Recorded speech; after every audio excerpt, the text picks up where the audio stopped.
Bonjour et bienvenue dans cette capsule qui concerne l'espérance mathématique et l'espérance de gain.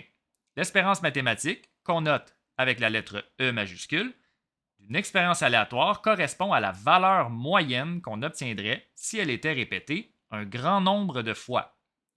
On l'obtient en effectuant la somme des produits des résultats par leur probabilité. L'espérance mathématique ne tient pas compte uniquement de la probabilité de chacun des résultats, mais bien du résultat lui-même également.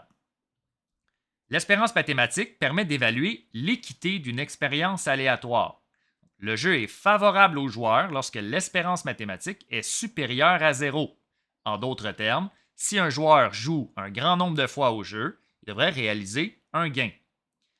Le jeu est défavorable aux joueurs lorsque l'espérance mathématique est inférieure à zéro. Encore une fois, si le joueur joue un grand nombre de fois au jeu, il devrait réaliser une perte. Et le jeu est équitable lorsque l'espérance mathématique est égale à zéro. Dans ce cas-ci, il n'y aurait ni un gain ni une perte. Allons voir le tout à l'aide d'un exemple. Dans un jeu de table, les joueurs peuvent lancer un dé équilibré dont les 6 faces sont numérotées de 1 à 6 pour avancer ou reculer leur pion. S'ils obtiennent un 2 ou un 3, les joueurs avancent leur pion de 5 cases. S'ils obtiennent un 6, les joueurs avancent leur pion de 8 cases. Dans tous les autres cas, les joueurs reculent leur pion de 2 cases. En A, détermine l'espérance mathématique associée au lancer du dé dans ce jeu.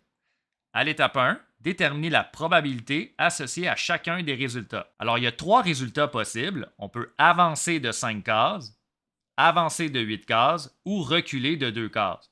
Et là, on vous propose, nous, un tableau pour organiser la démarche. Donc, plus 5 cases qui est associé à un pion qui avance de 5 cases, plus 8, un pion qui avance de 8 cases, et moins 2 pour un pion qui recule de 2 cases. Et là, on va déterminer la probabilité de chacun de ces cas-là. Donc, pour avancer de 5 cases, un 2 ou un 3, on a 2 chances sur 6 ou bien une chance sur 3.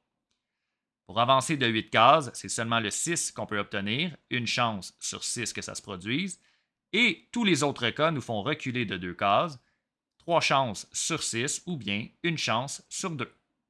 À l'étape 2, additionner les produits des résultats par leur probabilité. Donc, préalablement, on disait qu'il ne faut pas tenir compte seulement de la probabilité, mais bien du résultat également, et c'est ce qu'on fait en effectuant un produit. Alors, pour obtenir le résultat plus 5, donc juste 5 ici dans le calcul, on multiplie par sa probabilité qui est 1 tiers.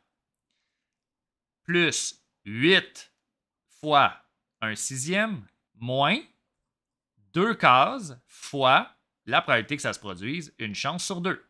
Et l'espérance mathématique, c'est le résultat du calcul. Ici, on obtient 2 comme réponse.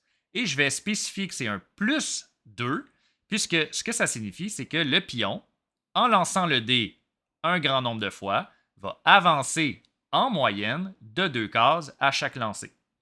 Donc, la réponse ici, c'est 2 cases. En B, on me demande d'interpréter l'espérance mathématique. Bien, c'est exactement ce qu'on vient de dire. Donc, c'est qu'en moyenne, le joueur avance son pion de 2 cases,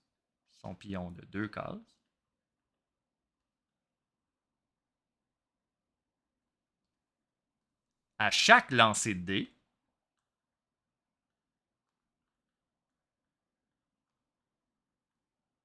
évidemment, si on répète le lancer un grand nombre de fois. En C, lors d'une partie, un joueur a lancé le dé à 35 reprises pour bouger son pion.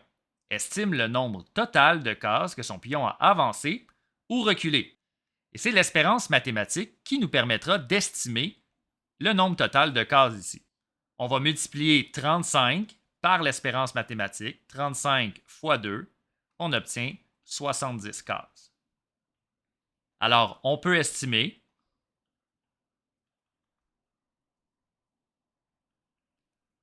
que le joueur a avancé son pion de 70 cases.